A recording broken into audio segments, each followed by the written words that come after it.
So I hit record and then you talked. And now I have to. Okay. Okay, here we go. We are the New York Knicks. I'm back. Back in New York. Well, it's the Knicks. New York. We are the New York Knicks. New York. But this new season we're about to enter, the Knicks is taking no shorts, just like winter. New York, New York. New York be about the Knicks, huh? But the best thing about New York City is K-N-I-C-K-S. Everybody say go New York, go New York, go! Go New York, go New York, go! Hey everybody, it is the New York Knicks podcast, episode 624. How you doing, Mark? I am doing it's doing as well as you can be when the Knicks are 1-2. I have to say, Friday night, I took my kids to a Halloween thing called, it was like we call it the Spooky Walk, where you go to this park and people jump out dressed in costume. There's a bunch of people with fake chainsaws chasing after you. It was really fun. Kids had a good time. Got home, kids went to bed. I turned on the Knick game. Mm-hmm. I turned on the TV and I DVR'd the game. I watch a lot of games on DVR. And when I turned it on, like the TV, a lot of times it's on the channel where the Knick game is on. And I have to really quickly change it because I don't want to see the score and ruin the whole game for myself because I do want to watch. Yeah. I turned it on and I see someone being interviewed. I think it's someone from the Hawks being interviewed. I immediately turn it off and my mind is like, I don't know the score, but why would they interview someone on the Hawks if the Hawks didn't win the game? Mm-hmm. I know the Hawks won the game, and the entire game I am waiting for the collapse. Mm-hmm. I'm like, the Knicks are going to lose. I know they interviewed this guy because, and also I may have even had the wrong broadcast. I don't even know if it's on the right channel, but I think it is. I think they interviewed the Hawks guy, and I don't know who it was on the Hawks, but I am so miserable watching the whole game. And then near the end of the game, the Knicks are finally up. Can't blow this. And then they have 3 turnovers in a row. And I'm like, oh my God, they really are going to lose this game. I have to say that, like, between, what was it? Randall turns the ball over. Then, it was Randall turned over, then Grimes turned it over, then Brunson turned it over. And you were like, oh my effing Lord, this may be the most epic, most Knicksian collapse I've ever seen in a game. And they pull it off. I'm usually good. pretty level-headed during the games, but I audibly yelled "what the fuck" out loud when Brunson turned it over. I just couldn't take it anymore. I couldn't even, and we can talk about this game. Then Saturday night, not that we have we went out to a adult Halloween party. I drank a little too much, came home a little drunk. Wife went to bed, kids are asleep, and I turned on the Knick game and was kind of buzzed / drunk while watching the Knicks just play terribly against the Pelicans, and did not enjoy that game at all. Not an enjoyable game, no. So Not an enjoyable game where they basically just didn't show up for the first 5 or 6 minutes of the game and could never catch up the rest of the way. So I'm not worried. Why would you? It's 1-2. Like, plenty of teams go 1-2 and then go to the playoffs, if not the finals. Like, I think not a big deal. And arguably they should be 2-1. But also I'm not worried because it was a back-to-back early in the season. Why the Knicks have 2 back-to-backs in like the first 10 days of the season is like that's insane to me. But why do they have back-to-back with both of the games being on the road in different cities? Yeah, it's kind of crazy. Andrew says it's 1-2. Should we rebuild? Yes, we should completely overreact. Blow it up. Let's trade everybody and just go all in for the draft. Let's just tank. I don't know who's available, but whoever is going to be the number 1 pick is who we're going to dream about. Burn the franchise to the ground. Let's do it. Yeah, early in the season, it's a back-to-back. Randall did get surgery in the offseason, so maybe it'll take him a little bit to get into the swing of things. Everyone's been very hard on Randall. He did have 8 turnovers in Game 3. He had 0 in Game 2, though. Was it Game 1 to get 0? I thought it was Game 2. It was Game 1. He had that weird stat line where he had 0 turnovers, but shot like 5 for 22 from the field. Yeah. Anyway, he's not been good, obviously. Yeah, But it's not like you know, oh my, I don't think he's going to revert to like being terrible. Like he was an all-star last season. He had surgery in the offseason. I think he's going to get off to a slow start. Is that like an unreasonable take or? That unreasonable to be totally level-headed and go the guy who's had a long track record and who was an all-star last year could be good this year and just had a couple bad games to start the year? Is that and blaming it because he didn't get a chance to practice as much in the offseason because he was injured, had surgery? Is that a level-headed take? Yes, that does not deserve to be on our show, but you could fine be level-headed. I mean, Brunson hasn't been good either. I don't think he automatically like all of a sddden just sucks too. Okay, let's just talk about them separately. Okay. So first, you want to talk about Randall. So why don't we do a little back and forth in here? Okay, you are going to be level-headed Knicks fan, and I am going to be a insane Knicks Twitter. Yeah. Let's Randall's destroying the franchise. Okay. Okay. So I see your argument about his injury. If he cared about the Knicks, he would have been shooting threes from a wheelchair all off season, or playing on a broken ankle. The fact that he had surgery means he doesn't care about this team. Are you saying he should have waited until after the All-Star break, like some other power forward we had on the team? He should have waited till his career was over to get surgery, play on a bum ankle. Just don't miss a moment of practice. And also, forgetting all that crap, he's shooting. He is even odd every off year. Randall can only be good in a even. Every other year. Randall. Last year he was good. This year he's going to be terrible. That's how it works with Randall. He can only play good every other year. So Tibbs is trying a new offense where there's more ball movement because the Knicks were last year in assists. Exactly. Tibbs wants to go away from what Randall does best, which is not move the ball and go ISO. He's destroying. He destroyed Obi. Now he's trying to destroy Randall. So you're saying they will never figure out how to move the ball around, and they're just going to turn it over all season. Yes, that's what I'm saying. I don't. Is Tibbs really trying something new, or just he's asking? But now we have more guys that can pass the ball. I think he's trying to encourage everybody to move the ball around more. I personally feel like some of these players are being too passive. We mentioned that last episode where 3 guys should have shot before they gave it to Randall at the buzzer to jack up a shot. But I do like fairness, having more ball movement. Dante DiVincenzo was giving the ball up in game 1. Game 2, he was on fire. And then game 3, he wasn't so good again. Yeah, well, you know what? Everybody sucked in game 3, second night of a back-to-back. Game 2, almost everybody looked good. I feel like... You think there's something about the back-to-back? You think? I think there might be something about the back-to-back, especially early in the season. But I think game 2 is kind of what this team will look like mid-season. There was a moment in game 4 where in game 2 in the fourth quarter, or maybe it was end of third quarter, I forget exactly when it was, where the entire Knicks team looked gassed. Do you remember that? There was that moment in game, they had to do, they called a timeout and they did some substitutions. Everyone looked a bit gassed, and I was like, I don't know what it is, but this team does not look totally in game shape to start this. Maybe it's because there was less.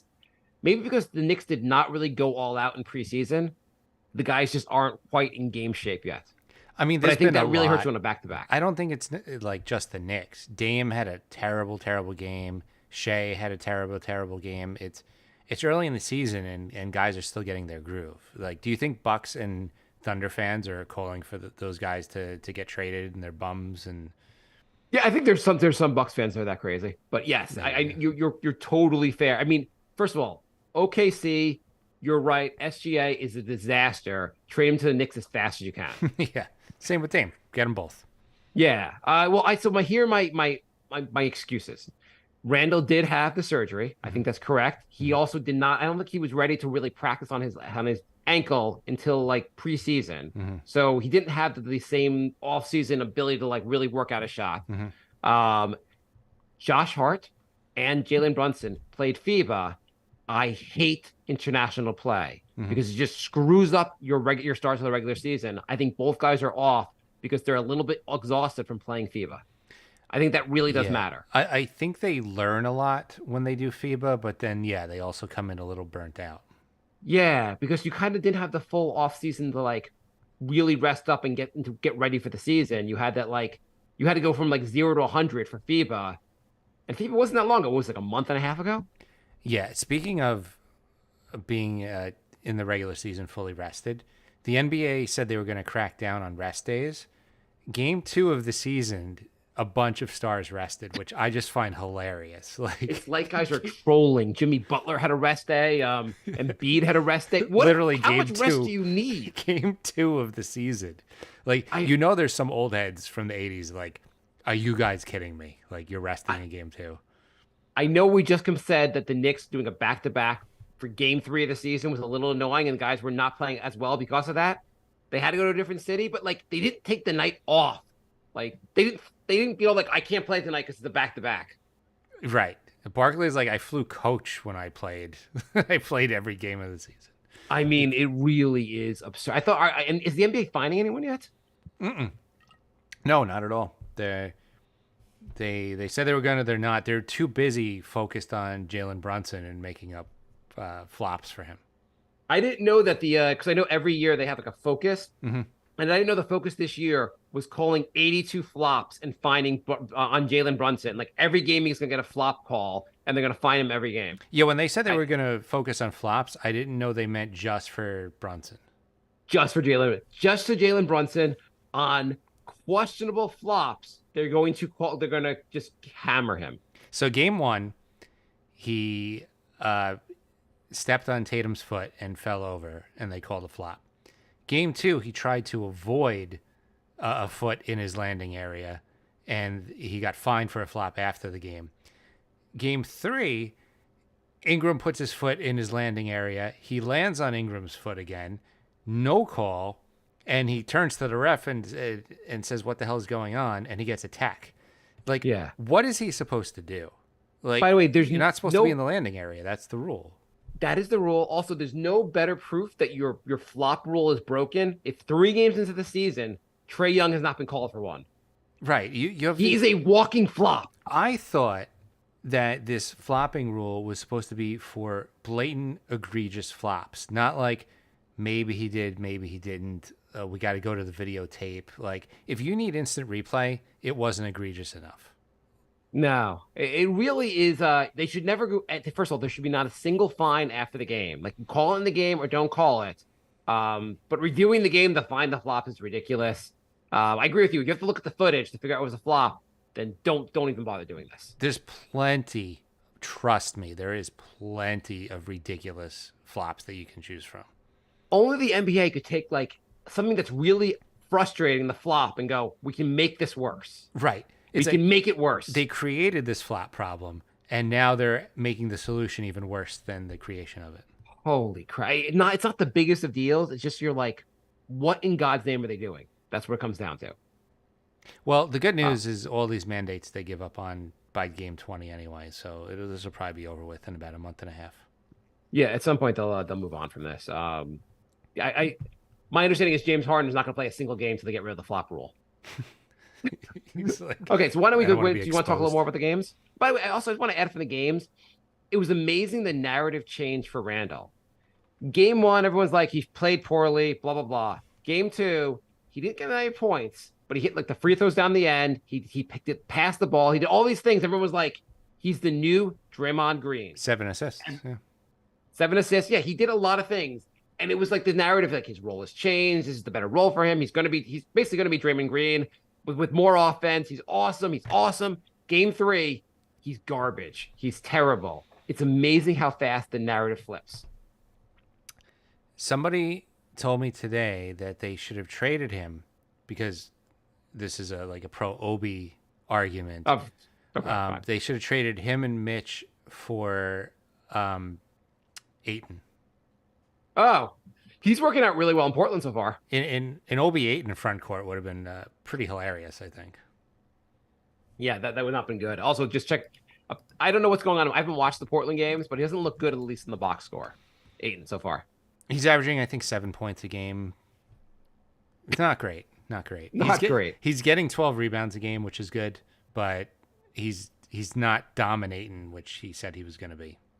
Apparently, Scoot is also not dominating, and maybe that's a big issue there as well. I bid pretty high on him in fantasy, and I'm about one game away from dropping him. He looks so bad. If he's a bust, Portland has busted in Jordan and Durant and maybe Thompson or like Well, I don't know who they would have taken instead of him. So like, the guy who I don't know. the guy who was picked third. He was picked third, wasn't he? I think he was Wasn't picked, Scoot? I'm pretty sure he Wasn't was Scoot picked third? second. Number two was the guy Charlotte took, or my. Oh, who was number one? No, one was obviously Wemby. Two was Brandon Ingram. Brandon, not Ingram. Brandon. What's his name on Charlotte? Thompson, right? No, I'm sorry. I ruined the show by not knowing anyone's name. We are the worst podcast. So Brandon Miller, the guy that was gave the guy the gun for the. You're right. Yeah, allegedly gave the gun to the guy who killed someone. It was, Thompson. That's who I was. Brandon Miller. Brandon Miller. No, Thompson's who they could have picked. Amen Thompson on Rockets. Oh, is he good? Yeah, well, they could have picked Anthony Black or They could have picked a lot of guys. yeah. Anyway, we don't know. I'm sure he'll work himself out. I'm sure Scoot's actually probably pretty good. But okay, first game. Okay, it's not first game, the Atlanta game. So the Knicks shot the lights out from three. They were awesome. They were actually really awesome from three of the first two games. Jalen Brunson was 8 for 12 from three. He hasn't been that good from two so far. Does that concern you? No, nothing. If I learned anything from last season, nothing in the first 5 games concerns me. If by game like 7, 8, they still look like this, I'll start getting concerned. I've changed. I'm a changed man, and I'm not freaking out over the first 5 games. Didn't the Jazz, through like the first 12 games, have the best record in the NBA last year? Yeah, they were At some like point, people 9. were like, the Jazz are gonna be 9-2. awesome. They were 9-2 and the number 1 seed. Yeah, and they didn't things really- change fast. They do. But Brunson anyway, Brunson was really, really awesome from three against the Hawks. 8 for 12 is ridiculous. Everyone was hitting threes. Knicks shot 45% from three. They actually shot 43% in game one against the Celtics. Forgetting, and they didn't shoot well against them. They didn't shoot well against the Pelicans. But do you think the Knicks are going to be a better 3-point shooting team than like we've given them credit for? Yeah. So I thought it was a little mean that the Knicks single game 3-point record is 10, and it's tied between J.R. Smith and Fournier. And every time Brunson hit a 3, they would show Fournier on the bench just watching. I thought it was a little mean. And he had 8 in the third quarter, I think, and he didn't hit any in the fourth quarter. But no, he didn't anymore. I mean, whatever about the record, but like, I thought it was a little Fournier, mean to show Fournier like every time he hit a 3. Fournier is just really unhappy, and it sucks for Fournier. He does not deserve. Fournier does not deserve this fate. At the same time, he's not good enough to break the Knicks 9-man rotation. So it is what it is, and he's getting paid a lot of money not to play. So Yeah. but yeah, it's kind of cruel to keep going to him. Yeah, I mean, you don't have to rub it in. Apparently, you do. I guess I don't know.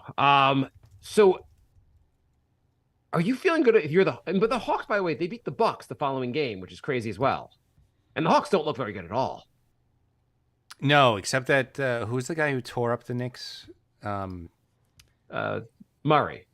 No. Oh, you mean Johnson. DeAndre Hunter? Nope. Who tore up the Knicks on the Hawks? You mean Trey Young? No. It was he didn't do anything. I think he was a rookie when they played him in the playoffs, but Johnson. Jason Collins? I mean, John Collins? Jalen Johnson. Oh, Jalen Johnson looked really good. Yeah. Yeah, he looked. I mean, he got 11 points though. It's not like not like he crushed them. But I don't know. I just felt like every time I looked up, he was doing something. I know he only ended up with 11 played points, pretty but well. He was 5 for 8. He had 9 rebounds, a steal block. Like he looked nice. No, he's a young player. He looks like he will be a good player. Yeah, I mean, the first 2 years he looked like absolutely nothing, but he's, I guess, year 3 leap. Yeah, I mean, whatever.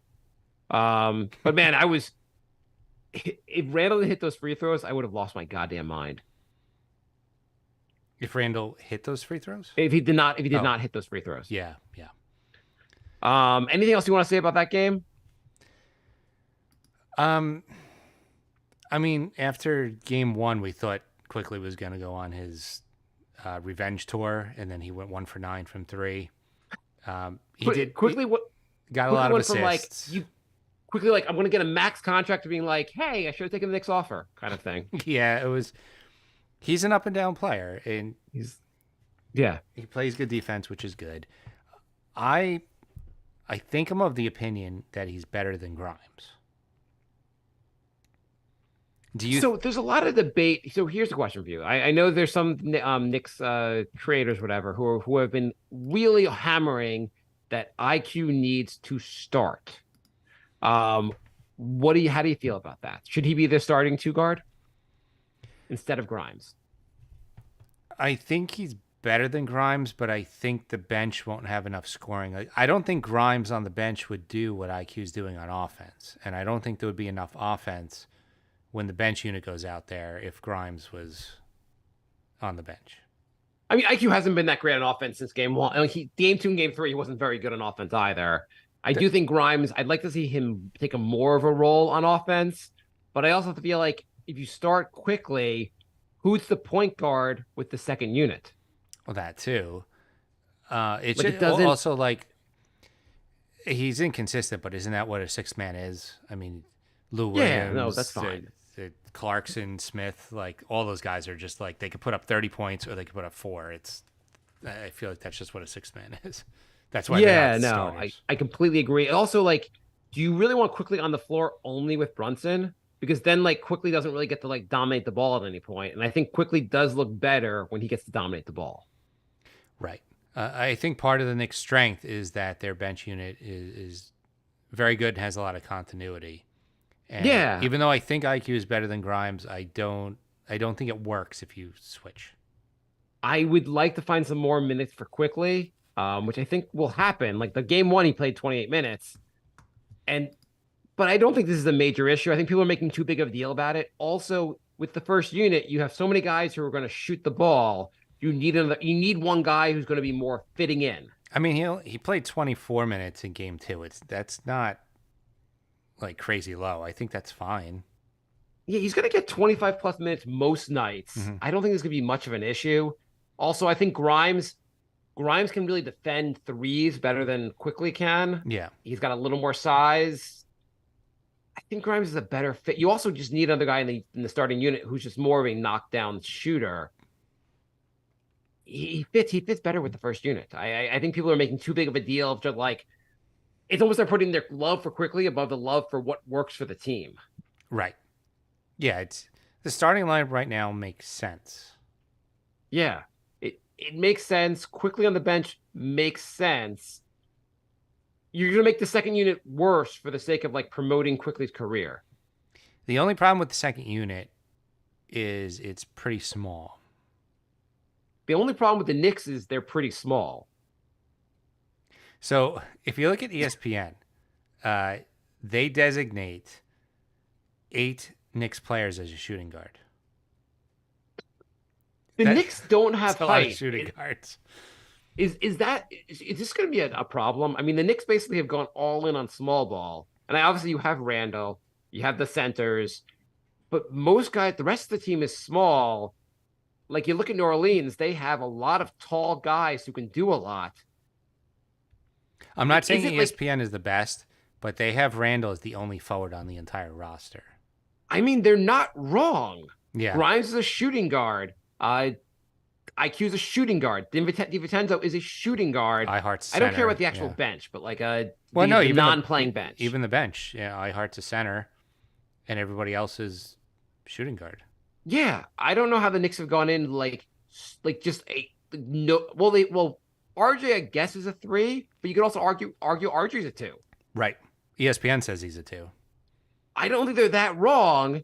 I think it's hard to say. So like they got rid of Obi, Mhm. and Obi had the size, but from a defensive standpoint, do you want Obi's size out there, or do you want say Dante DiVincenzo who knows how to play defense?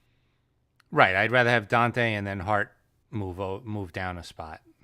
Yeah, I feel like those guys are going to be just the team right now. The 9-man rotation is just better defensively than last year's rotation, and so like I think you basically removed Obi, who's just a poor defender.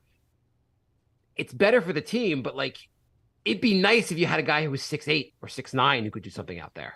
Not named besides Randall, of course. Yeah, I mean, ideally, you would move one of Hart, Dante, or Quickly for a forward, but everybody likes all those guys. I do too. I mean, in theory, you can make it if they're making a big trade. Their big trade's probably not for a shooting guard, or maybe it's for Donovan Mitchell and just you go all in on being short. But in theory, also like if you had draft picks, you were using like the last 2 years they didn't really draft anyone, and not having draft picks hurts because you should be drafting tall players who are athletic, maybe threes who can kind of start taking more of a role. Yeah, I don't know. I mean, like, we'll see how it goes this year. The Knicks should have a top, like a first round pick at least this coming off season.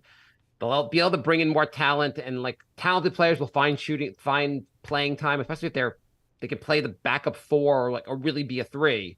But the Knicks have gone in a little bit overboard on shooting guards here. I agree with that being a problem. I feel like Duran might be my new Halliburton. No, he is not. I mean, he's going to be good. We talked about this last show, and you're changing topics, Jay, but like, I'm fine with Mitch and Ihart. The bigger miss was the dude on OKC. This is not that big of a miss. Oh, you don't think it's that big of a Jalen miss? Williams actually fit well in this roster. Duran is good, but like you have Mitch and you have like Mitch is really good also. You don't think you could play Duran at the 4? No, he's not a 4. You don't think You don't think you play Duran at point guard? Just throw guys completely out of position? that's not completely out of position. You don't think you could play Duran at the 5 and then Does Duran shoot threes? I don't think he shoots threes, Jay. he's averaging 15 rebounds a game as a rookie. Yeah, he's a good player, and he's not a rookie. Also, he's a second-year player. Second year player. You're not upset that the Knicks didn't like hang on to him? I am upset we did this all last season, Jay. I'm upset they did not get Jalen Williams from OKC. He was the guy who made sense. He would be the obvious pick there because they were going to re-sign Mitch. He was the logical pick. You needed more depth at the 3. I mean, you could have drafted other guys as well. But Jalen Duran would have made sense if you weren't going to bring back Mitch or you weren't going to bring in Ihart. He would have made a little more sense that way.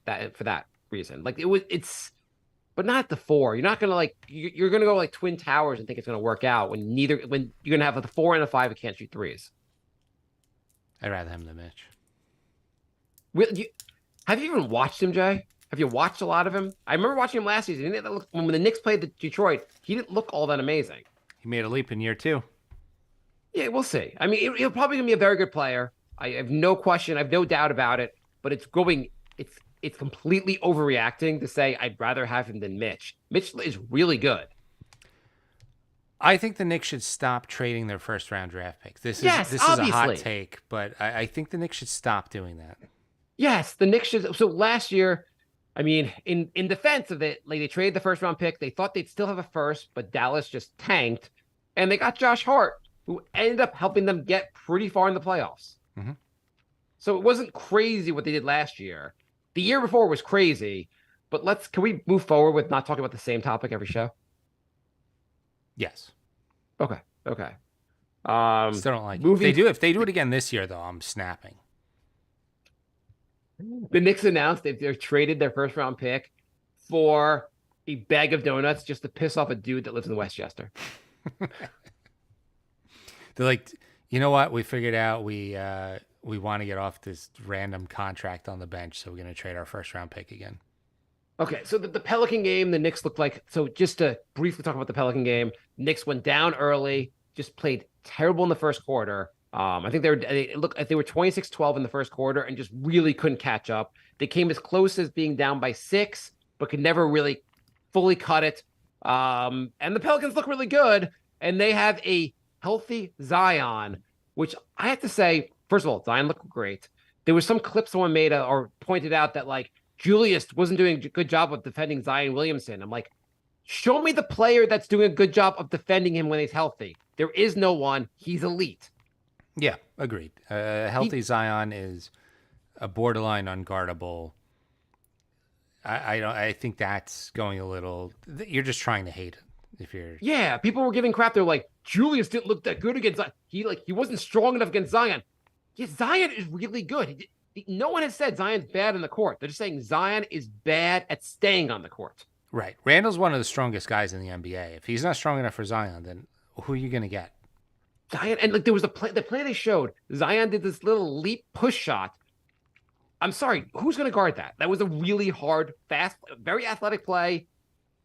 Don't give Randall shit for plays that like. There's plenty of things to give Randall shit for. That was a ridiculous play to go like, oh, Randall's not good at shutting down this guy who might be a multi-generational, multi-season all-star, Yeah, yeah. a generational talent, basically. Like, so Jay, you watch Zion Williamson play.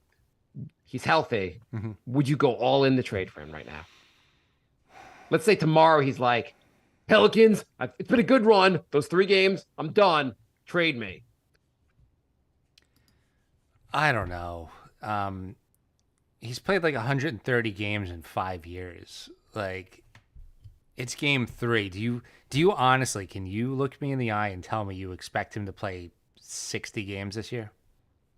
I believe more in Aaron Rodgers' health than I believe in Zion Williamson's health. Yeah, But he looks good when he's on the court. he Good does. for He the looks Pelicans. awesome. Hopefully I feel like all in would be a little bold for a guy who's had 1 healthy season out of 5. Okay, Zion Williamson over under. He stays healthy through the in-season play-in tournament or in-season tournaments. Isn't that Stupid in crap. like 2 weeks or something? Yeah, exactly. I'll give him that. Watch him get injured during that tournament. So the Pelicans, that would be not that I want anything to happen to him, but how funny would it be if during that tournament he gets injured and the NBA is like, crap. The only good thing about that is maybe they'll cancel the tournament because I have not hated an idea the NBA has had more since they moved in the 3-point line. Have you seen what the Knicks the floor is going to look like? Yeah. The arena floor is going to look like this awful orange design. I don't care. It's stupid. I don't like It it. just looks so dumb. I think apparently it starts this Friday or this coming Friday. I'm very against this. Andrew says, for the same package, would you rather Zion or Embiid? Yes. Before I want to get there in 1 second. Mhm. I thought the in-season tournament would just be like a single elimination thing, but you have like you're all in like different groupings. You have to play your groupings and then you go to the single elimination tournament. Yeah, so the finalists for this tournament, I believe, will end up playing 83 games this season because the players, the coaches, and the fans themselves have said there's too many games. So their solution was to add a game. First of all, why don't they just do it like March Madness style? I know there's only 30 teams, not 32 teams, but you could just give 2 teams like buys for the first round and just do single elimination. That at least would be a little more exciting and give everyone an equal shot like for the tournament, like a March Madness style. I have a better idea. Don't have have the it? tournament. Don't have it's Okay. stupid. It's the worst idea. I hate it. So what do you think of the Embiid? So the Knicks rumored offer for Embiid was, I don't have it in front of me, but it was Randall, RJ, Mitch, 3 or 4 first round picks.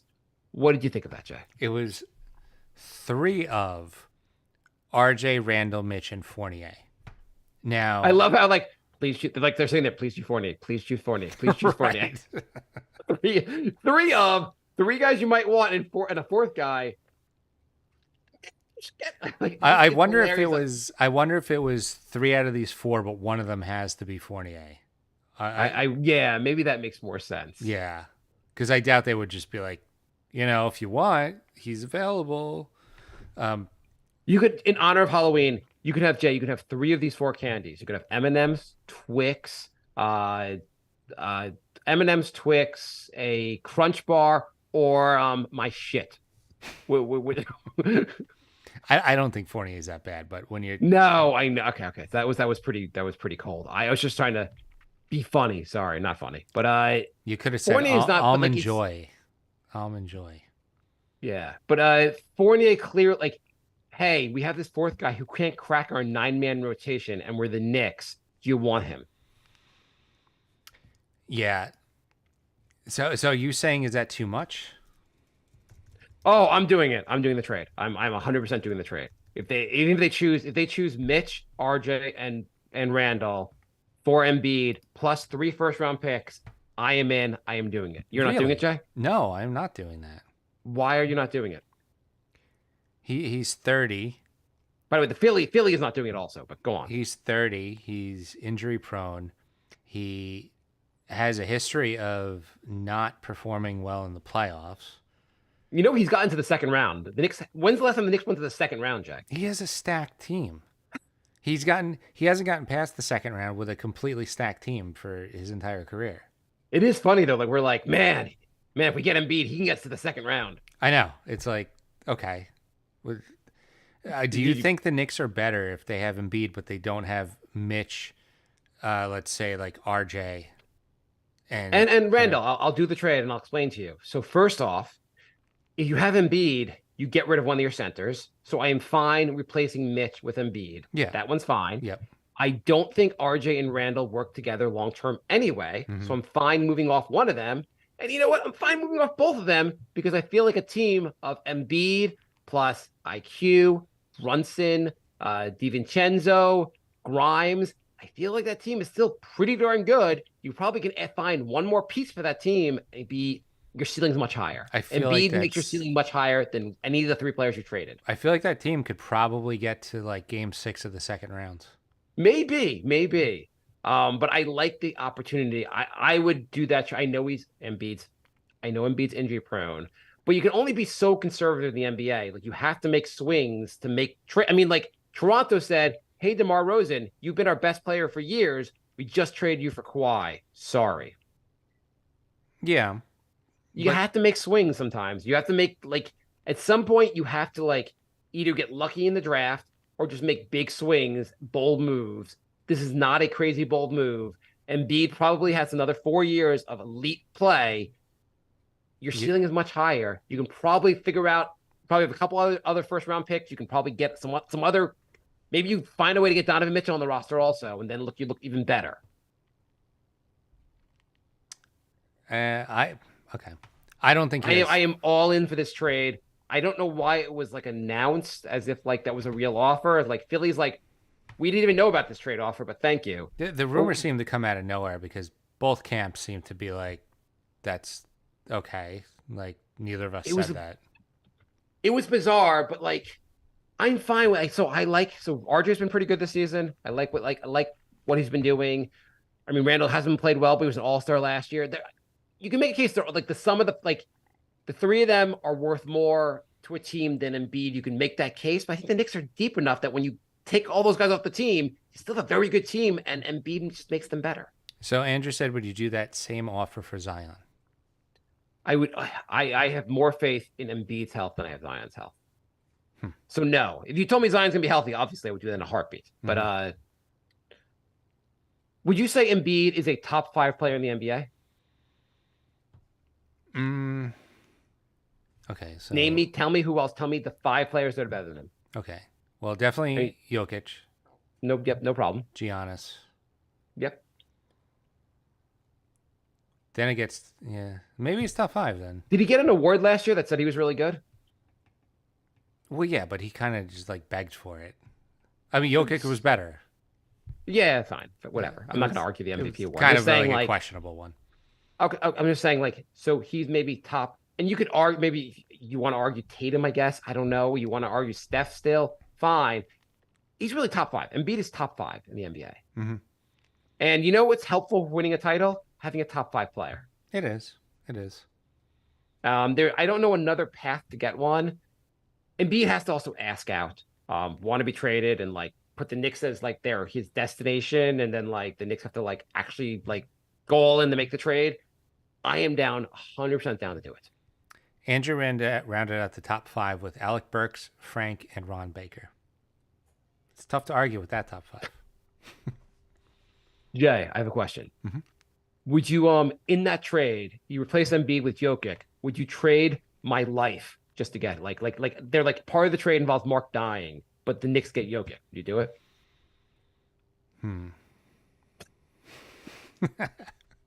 How quickly are you dying? We're all dying, Jay. Okay, so a couple Andrew questions. said bye, Mark. Okay, base Nick fan on Facebook writes, is Randall ever going to have back-to-back good seasons? This season. Telling you, slow start, he's going to pick it up. He had a slow start last year also. I mean, not this slow, but like I It's remember 3 he had a games. slow start. All the fans were down on him. He had some game where he hit 8 threes, and like it wasn't like he's awesome. They were like, yeah, that's gonna just encourage him to shoot more threes, and he kind of sucks. And then suddenly he just started playing consistent, and you were like, oh, actually he might be really good this year. Mhm. John writes, has the league figured out Brunson? Can't get in the paint and finish, and middle game is gone. Can't get past the pressure of opposing defenses. Has the league figured out Brunson, Jay? I think it's just another slow start. I'm not worried. I 100% blame FIBA. He all hit those 8 threes like a game ago, but he'll be dominating the paint very soon. The dude has shot 50% from 2 his entire career. I don't think the league just suddenly figured him out. Right. Wyatt writes, stretch big. Do we need one? I think it would help a lot, yeah. I don't know how you're getting one though. I don't know how you're getting one, and then who do you give up? I like our centers.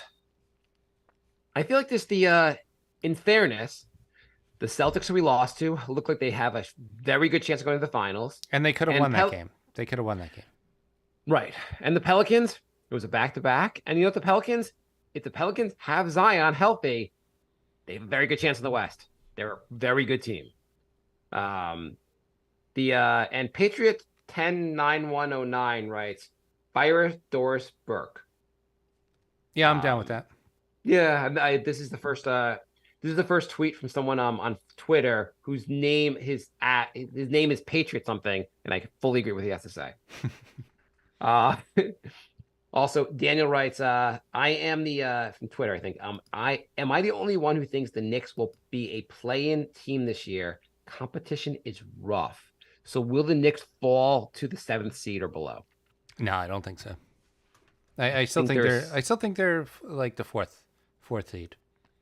Okay. I don't see them falling past 6, but we can talk about the Cavs in a moment, but Oscar writes, aside from the Pelicans game, that was just one of those games where you don't get anything going.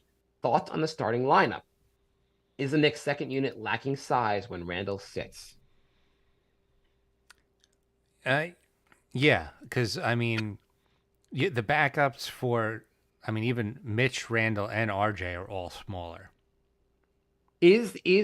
So does the fact we don't have a backup power forward glaring when we see our second unit? It's not great. It depends on who you play, but there's some teams that are going to be a big problem that are just a lot bigger. I think the Knicks are now the smallest team if you do size per minute play. Somebody did a weird thing where they calculated minutes played and average height, and the Knicks are like 29th in the league or something like that. In fairness, also, the Knicks shot 7 for 37 from 3 versus the Pelicans. If the Knicks don't need to shoot 40% from 3, but if they shot a little better from 3, they have a good chance of winning that game. Mm-hmm. So, like, yeah, the size is an issue, but the Knicks, like, if you're going to go small, you have to have other things like defense, speed, 3-point shooting that make up for your small size. And I think the Knicks have a lot of 3-point shootings that could really make up for the size. Yeah. I think I know also people are like, Obi was really good at shooting threes, blah, blah, blah. DiVincenzo is a much better 3-point shooter. I'd much rather have him shooting. I think the team will be good from 3 this year. They'll be a lot better than they were last year. Yeah. I mean, you do a natural improvement progression for some of the young guys, and then Dante over Obi, they should definitely be better. On Instagram, Los Dude writes, Pascal Siakam will be an unrestricted free agent next year. Should the Knicks pursue him if Julius Randle continues to be inconsistent? Not the worst idea. No, I mean you have to figure out how to move Randall and make it work. But Pascal Siakam would be, if you're going to move on from Randall, he would be a very solid player to move on to. Well, I mean, how to move on from Randall? That would be the trade, right? Randall for Siakam. Yes, Toronto. Do you think Toronto is going to take that trade? Depends if Siakam says I'm gonna walk. Yeah, I guess you're saying like they want to sign and trade. Will Toronto go to Randall over having nothing? Right. Yeah, Why not? maybe. It's not like Randall's a bad player. But we're also the theory behind this is that also Randall has a bad season, and then I don't know, 3 games into the season we should be talking about Randall having a bad season. Right. But I mean, you if know he who's does, also having a bad season 3 games in? Siakam. yeah, both guys just need change of scenery. It'll solve everything. I mean, 3 games in, Siakam's averaging 15 on 37% shooting. Like, Yeah, I mean it's also like, yeah, everyone does this. Like they go crazy about a very small sample size. right. The Knicks have Cleveland in a back-to-back. For Cleveland, this is a revenge game, a revenge series. It's back-to-back, but one of the games will be at home. Do you know who's missing for the Celtics? I mean, for the Cavs. No, who's missing? So the Cavs are without Jared Allen. They're without Darius Garland, and Mitchell Robinson. Sorry, Donovan Mitchell is questionable for the game, and Ricky Rubio is out also. Well, if Donovan's out, there's no excuse not to win this. Yeah, the Knicks really should win this game. If you forget it, even if Mitchell plays, they don't have Garland and they don't have Jared Allen. Those are two like key players on Cleveland. They should be able to win that game. Right. Like they beat him in the playoffs with those guys. So, yeah. Yeah, so I don't see why they would lose. I also wanted to just mention that so we put a post on Twitter about Obi. It got a lot of responses. The post was just making fun of the fact that basically Obi was playing the same amount of minutes he played for the Knicks on the Pacers. And I just mentioned the fact, oh, Tibbs must be limiting his minutes on the Pacers. And it wasn't really aimed at Obi. I wish the best for Obi. The point was just making fun of the people who are just like, basically just saying Tibbs was holding Obi back and just being too insane about Obi. Mhm. But I did want to point out, did you read Obi's comments about, they interviewed him about breaking up with the Knicks? I did, but recap for people who haven't. Yeah. I thought it was just so basically they asked him, he said it's nothing personal. It's just the business side of things. Obviously, I was upset at times, but you get past that. And he just made a point that basically like he didn't seem like he had bad feelings for his time with the Knicks, but he made the point really that like what was tough was that anytime he felt like he made a mistake, he'd be immediately pulled from games, which is the critique everyone made about Tibbs. Yeah. And he feels like in the Pacers, hope he will not have this issue. Do you think, even though we make fun of it, do you think Tibbs' style of like being overly critical with the young guys, does that hurt or help them? I think it depends on the personality. You could have some guys that they completely lose confidence, and you have others that use it as a learning experience. I think everybody's different, and I don't think you could coach everybody the same way, but I think Tibbs does. So that's where you run into problems. Yeah, because I mean, like Tibbs also coached Quickly and Grimes. They both seem like they're playing well. Like it seems like they benefited from his coaching. Right, and Mitch too. Mitch too, yeah. Whereas, and the Are- question really is, Obi, like maybe he thinks he didn't benefit from that. Maybe he did benefit because he tried to play more defense in the Knicks. Who knows? And maybe he just won't be that good on the Pacers. And we'll find out he's the same player that he was for the Knicks. Who knows? But Tibbs ruined him forever, so still Tibbs' fault. It is true no matter what he does on the Pacers. If he's really good, the Knicks are like, or Tibbs is awful for not letting him play this well in the Knicks. If he's really bad, it was Tibbs' fault he's playing this bad on his new team. Yeah. At least the Cam Hive has shut up now, the fact that he just sucks on the Lakers. The first game, he looked all right, and they were taking some victory laps, and then that's been it. Right. I mean, it's rare the Knicks let a guy go who's actually good. Lately. What do you say? Lately, yes. I mean, the last guy actually would be Porzingis, who's playing well, but like there were major injury issues along the way. There was a string early in the 2000s where if they kept drafting good guys and just letting them walk, which was pretty annoying. Okay, you're right. Okay, under Leon at least. Yeah. Have they let anyone go who's really? No. I was thinking like Fry, Ariza, David Lee. Like they just kept like, They weren't game changers, but yes, they let a lot of like talented players, role players go. yeah, Shumpert. But whatever. So Jay, overall, what do you think about this team so far? Are you optimistic? Not optimistic? Are you feeling good after they're 1-2 and the season ended? Yeah, I'm still okay. I don't like how the season started, but my opinion on them hasn't changed. I still think they're going to be very good. I just think Celtics game we already went over. A back-to-back that early in the season is not great. Maybe we're complaining a little bit, but like it is annoying. Yeah. The FIBA stuff, surgeries, like they had a lot of stuff going on. I think they're going to be fine. I think 10 games from now, we're going to be like, what were we even worried about? You know what's crazy? I'm looking at the stats right now. So RJ is shooting 51% from two, which would be amazing if he does that for the season. Yeah. Jalen Brunson is shooting 29% from two, which would be just absurd if he shoots that. Like a guy who's like almost a lock to shoot 50% from two for the season. Yeah. No, that would be like historically bad.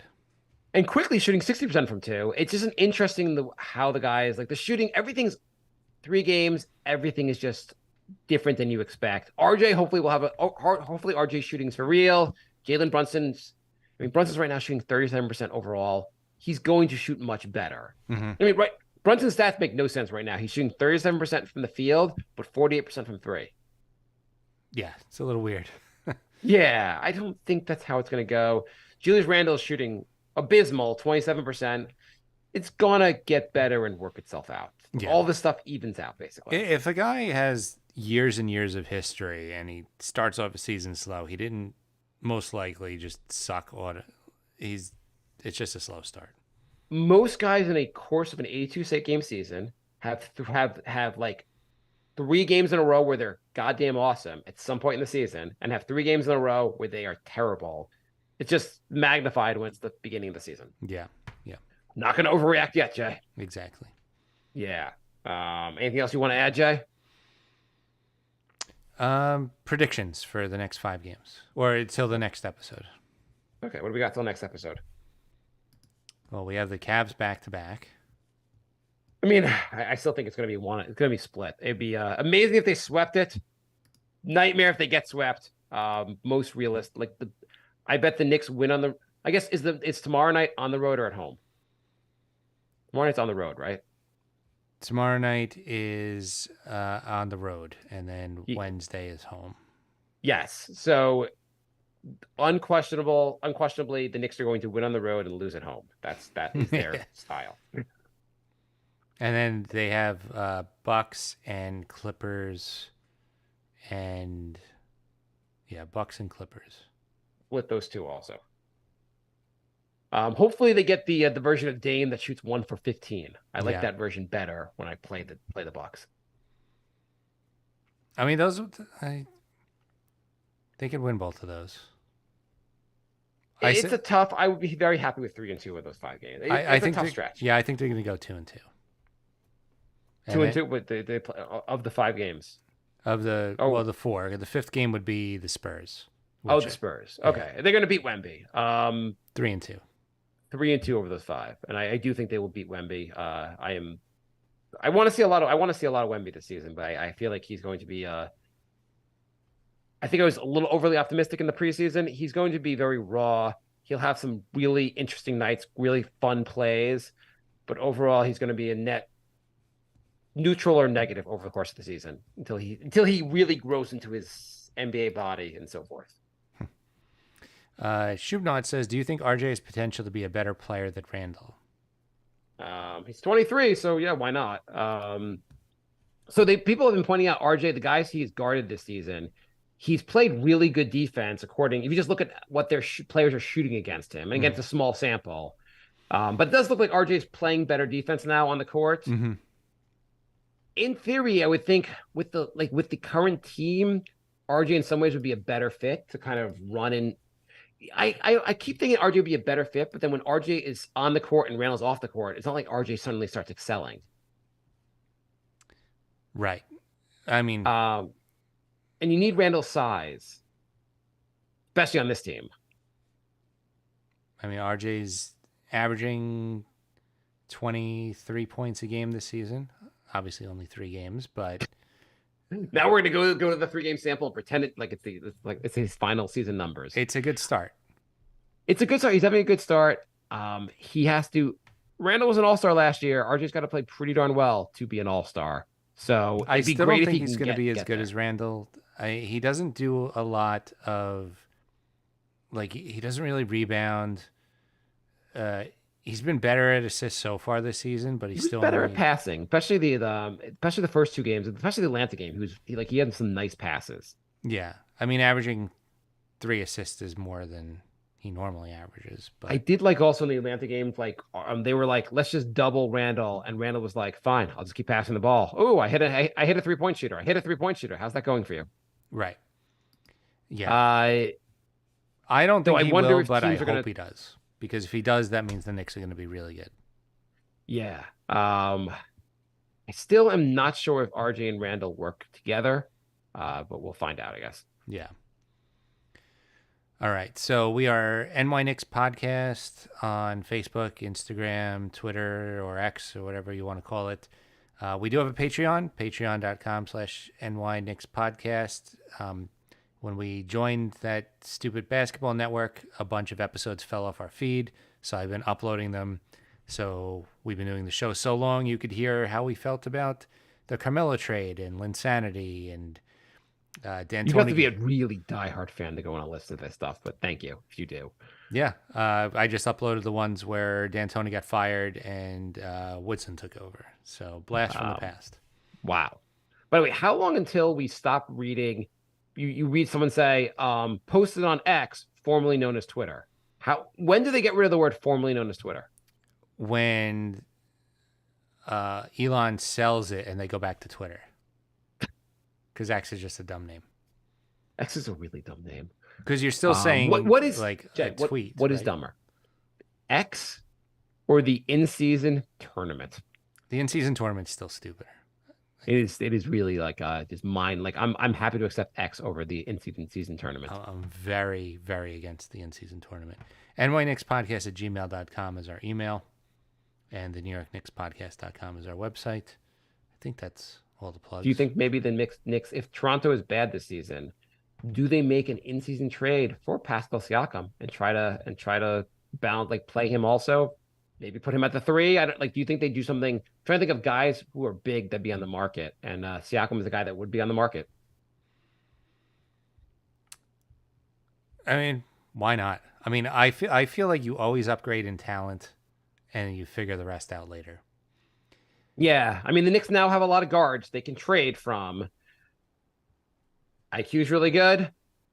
Either IQ is really good and helps us, or he helps us in a trade. One or the other. Andrew said he loved. Oh yeah, our other show is The Brink of Sanity, which is a comedy podcast. But we did do before we started the Knicks podcast, we had the comedy podcast, and we did a live episode of The Decision.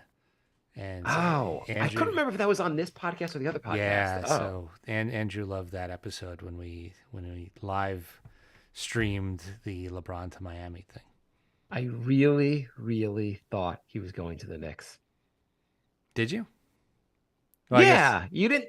I am a sucker. You didn't think, obviously, you didn't think he was going to the Knicks. I just kept thinking like he did it in Connecticut. So you were like, why is he doing it in Connecticut if he's not going to New York? I think we had no idea. I don't know. I had no idea. I had no idea, but like, didn't you kind of like, you had that stupid childish like belief for like, it's going to work itself out.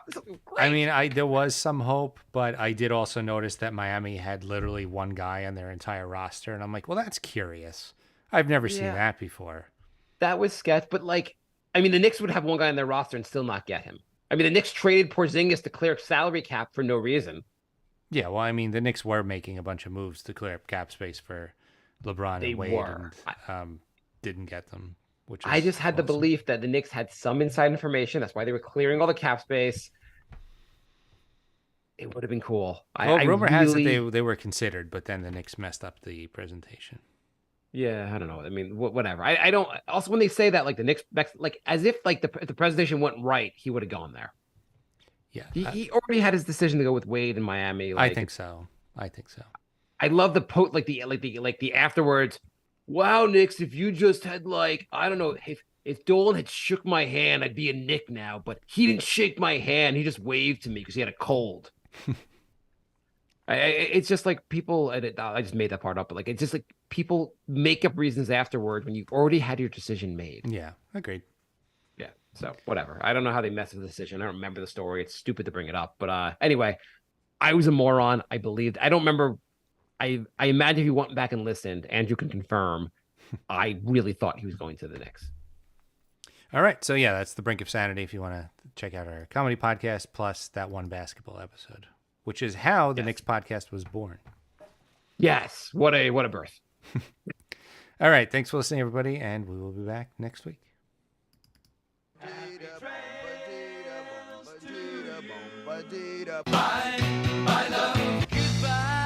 everybody. It's all over. Goodbye. It's time to go. This is the end. Say goodbye. Go away. I'm gonna leave you. It's the end. Goodbye. Goodbye. Just leave me alone. Feels so good to say goodbye. I'm sick and tired and I'm saying goodbye. Goodbye, girl. Goodbye, goodbye, goodbye. Everybody. So Andrew said you weren't even on that episode. It was me and Bry. No, I was definitely on the episode. We did the episode when they had the decision. I was on that with you. I don't remember, to be honest. It was like 14 years ago, but I thought you were on it, but I feel like Andrew would know better than us. I mean, it's true. He'd definitely know better than us, but I really thought we did that episode together. I thought I watched it at your place, the decision. That's what I thought. I thought that was one of the few like same room podcasts. Yeah. Yeah, because that's when I used to come to your place. I definitely didn't watch the decision. I'm 99.9% sure I watched the decision with you. I'm not birth of this podcast would be thrown out of whack if that wasn't the story of how it started. Oh man, I'm telling lies about the birth of the podcast. I'm sticking to that story. I think you were there. Bry was remote, and the three of us did it, and that's how the podcast was born. I don't even remember if Bry was on the episode, but well, Bry had to be remote. Bry never came to your apartment, right? But it was I was definitely with you when we watched the LeBron decision. Andrew, you messed up. Andrew, come on, Andrew, come on. You are the show historian, and you're probably right. I mean, you're better chance of being right than we are. But I really thought I was there for this. I don't think I watched this on my own. I don't remember sitting in my apartment watching the decision. I remember being with Jay. I'm pretty, yeah. I think this is one of the very few times that Andrew got his history wrong. I think that's how the Knicks podcast started. Yeah. Well, I pretty much would believe anything Andrew has to say, generally. If Andrew told me, like, he can make up any lie he wants. I mean, not that he's making up a lie here, but he could say anything and I'd probably believe him. He said, like, remember that it was the episode where you had your leg amputated? I'd be like, wow, I can't believe I regrew a leg. He said he's gonna look it. He's gonna look it up and get back. You got it, Andrew. Could you just double check? He looked it up. You were on it. See, we're not losing our minds completely. I was like, that like doesn't make sense. I was positive. I don't know if that was the birth of the show, but I know we talked. Like, I'm pretty sure we talked about it and we're like, well, that wasn't really a comedy show, but we should do this as like a separate show, and that's how the show happened. Yeah, well, I remember we'd like to talk Knicks and all yada yada, and it just seemed like it was like there aren't any Knicks podcasts out there. But I knew I did I knew we did the LeBron episode together. Yeah, because I wouldn't have done a basketball episode with just Bry. That would have been madness. Yeah, that doesn't make a lot of sense either. No, Bry barely watches basketball, so like, yeah, that would. He would come in there with a couple hot takes and then be like out of conversation. Yeah, exactly. And they'd be good hot takes, but like, All right. By the way, Aiton had 23 rebounds tonight. Okay, maybe he's dominating. Maybe he's dominating. Yeah, just because we trashed him tonight. Let's see how your boy Scoot did. Scoot was 4 for 12, 0 for 6 from 3. 7 assists. Yeah. Well, I think one of the knocks on him was is he a good shooter? Which so far no, but he'll get better. Andrew, you don't have to hand in your resignation as historian. You're Andrew, like I'll believe anything you say. 99% accuracy rate. That's still good. So if Andrew came back and just said Mark wasn't on it, I would have just accepted that. oh yeah, we're at NY Knicks at NY Knicks podcast on YouTube. If you want to subscribe to the YouTube channel, I'm gonna start making some shorts, and so that'll be like some extra content there. By the way, the Hawks won again tonight. They're 2-2. They won two in a row since they played the Knicks. Okay. Just interesting. Yeah. And he said you have 9 kids, so you better look for the rest. Oh, good God. That would be I'm gonna go broke if I have 9 kids. I can barely afford 2.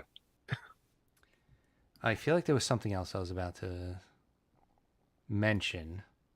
I didn't look at the schedule for next week though. I don't know what day you want to do the show, but we can look at it later. Okay. The only day I can't do is Thursday. So let me know. I mean, we could do next Monday. Let me just look at the schedule. There's a game like Monday, Wednesday, and then you're busy Tuesday, so not great. We could do a Sunday night show. They play a Sunday. They play Sunday afternoon. No, that's where I'm looking at the wrong week. They're playing Monday, Wednesday, Sunday. You can't do Thursday. Maybe we can do Sunday night. Can you do Sunday night? I'd rather not. Or do you want to just do during the Clipper game? Might have to, yeah. Okay, it's fine. Not the end of the world to do. There can be some we're gonna just do during a game. Yeah. Maybe we could do a live commentary. I mean, yeah, that's not the worst. Well, I mean, like we can just talk about the game also as it's going on. We'll see. We'll figure it out. Okay. Email us nynixpodcast@gmail.com. Should we do a live commentary during the game, or should we do a podcast and like? We chime should in just on do a the game as we podcast. go? Live commentary is not going to work because like everyone, like once this game's over, no one's going to want to hear you do commentary on a show that the game's already over. Like that, like understand why that doesn't really work. It doesn't work for a podcast. Yes, it would be fun for a live show though. Yeah, but let's just do the podcast. All right, so don't email us about that. Email us about something else. Questions for next Email if episode. you want nudes from Jay. You could email. You're not going to get them. Nobody wants to see that anyway. Okay. Thank you for listening.